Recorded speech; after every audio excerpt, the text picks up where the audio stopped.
What's up YouTube, Capital G here, checking out a brand new Exodia monster that just got revealed. This is coming out of the 20th anniversary legendary collection, and this is interesting because this card was actually drawn by Takahashi himself. Takahashi doesn't design cards on the regular, but I guess for the 20th anniversary of Yu-Gi-Oh, it's kind of, important to have the creator show that, hey, I'm still in touch with the game. I can still go ahead and bust out some card designs, and he's done a bunch of them. He has a new Red Eyes card, new Exodia, a new version of Black Magician of Chaos, new Blue Eyes Ultimate, etc., etc. This is Exodia Master of the Guard, and it's actually a win condition, which is kind of awesome because a lot of the Exodia cards have win conditions kind of built into them, where if you fulfill this super kind of crazy hard to do condition, you win the game.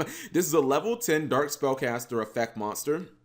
Its attack is question mark and its defense is question mark. It says this card cannot be special summoned. If this card that was normal summoned by the method of its first effect battles a dark fiend monster your opponent controls and destroys it, you win the duel. So there you go, guys. Get this on the field, run over a Sangan, GG no Ri, you instantly win the duel. The first effect says you can tribute 5 monsters to tribute summon but not set this card. So basically this is like a god card times 2.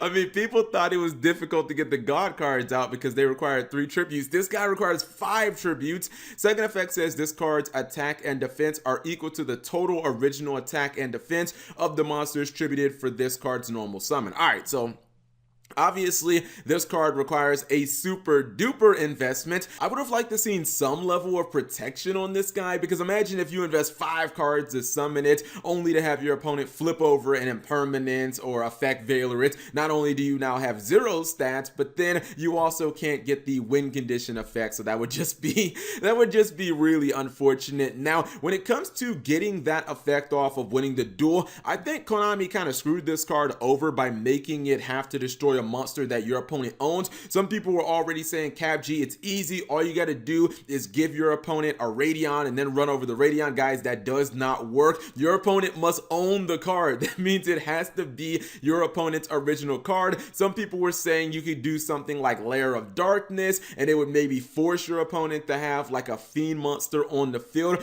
Possibly, I kind of feel like DNA surgery might just be easier because you flip over DNA surgery, then you can just run over any monster your opponent controls. And how are you going to get 5 monsters on the field? I mean, Galaxy Tomahawk seems like the best idea, because if you do anything like Soul Charge, then obviously you don't get a battle phase, and as this card has no protection, I wouldn't probably expect it to live more than a single turn. I mean, overall, this is obviously a card that is meant for complete casual play, probably just a card that, people might mess around with at locals. You might pull this card off 1 out of every like 10 times, or I'm gonna go next level, man. This could be spicy tech against Burning Abyss, guys. Burning Abyss, a legitimate deck that is, like maybe like tier 2. You side this in against BA, you play a deck that can make Galaxy Tomahawk normal summon this guy, run over your opponent's Seer, they'll never see it coming. It's GG no Ri. But yeah, this is obviously kind of just a fun card. I don't really think that you're supposed to ever play this thing competitively. Much like a lot of the Exodias, they're just kind of fanfare. I would have liked to see more protection on it.